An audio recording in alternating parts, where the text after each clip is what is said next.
Girlfriend যখন assignment করতে university যায় তখন বয়ফ্রেন্ডের ফোন, প্রুং প্রুং প্রুং প্রুং। হ্যালো, কোথায় তুমি? এত আওয়াজ কিসের?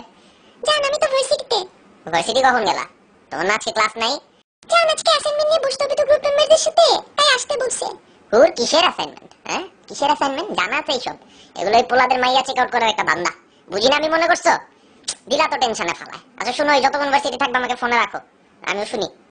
ভালো লাগতেছে না। আর বাই দ্য ওয়ে, কি পড়ে গেছো তুমি? এখন আমার ওই নাম্বারে এমএমএস করো তো। এমএমএস করো, ওই যাই আরেক নাম্বারে এমএমএস করো। জান এমএমএস পাঠাইছি, পাইছো? দেখি। পাইলাম মাত্র। এ কি সারা, তুমি এই জামা পরছো কেন? তোমার না বলছি আমি এই জামা না পরতে, এটা পরলে পোলারা তোমার হা করে তাকায় দেখানো। এই জামা কেন পরছো? তোমার চুল খোলা কেন? উফ সারা, আমি পাগল হয়ে যাবো। আমি চাই না তোমার এই সিল্কি চুল কেউ দেখো। চুল বাঁধো তুমি এক্ষুনি, আর মাথায় মাথায় ওড়না দাও। আর তুমি দেখি কাজলও দিছো। এই কি কি বুঝি না তো, ডেইলি ভার্সিটিতে কাজল দেওয়া লাগে নাকি? বিয়ে বাড়ি পাইছো নাকি তুমি? এটা যাও বাথরুমে যে এক্ষুনি কাজল মোছো, যাও। জান একটা কথা।